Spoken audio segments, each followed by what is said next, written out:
Padni. Dyš.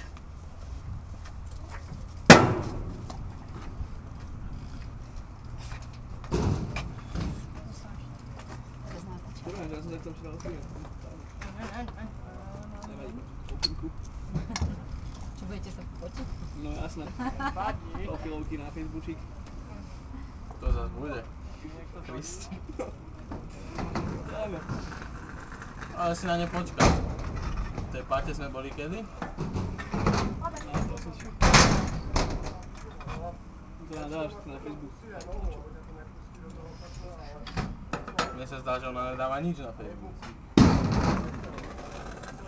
A čo mne to je jedno? Máš gáňa.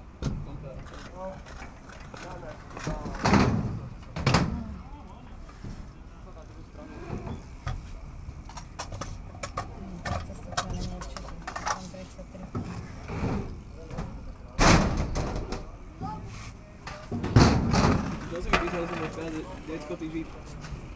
Si to zmážem z Facebooku za to. Vieš, ako štýlo fotku mám na Facebooku? Originál jak, neviem, 8 rokov. Som na Facebooku nejdol turbinového motora.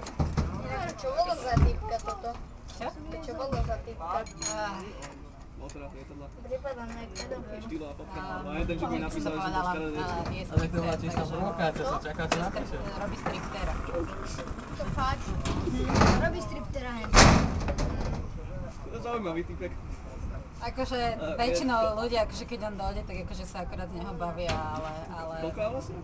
On 28, 29, tak... To v nejakom bale robí striptera. Nie, on normálne si ho môžu nejaké ženy objednať. Aby im zatancoval. Dobre, si máš dobrú ponuku. Ešte on bicykluje iný štýl,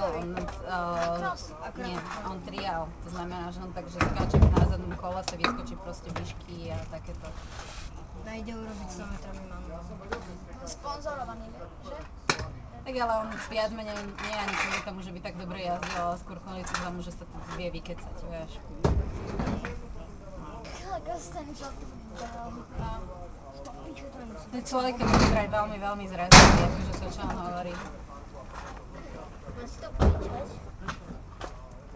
Čo keď sa nepresedí? To není hamba byť stripter. Lebo to nestojí. No aj by sa prišiel za zlamu a išiel by. To víš. Stanga čo bude.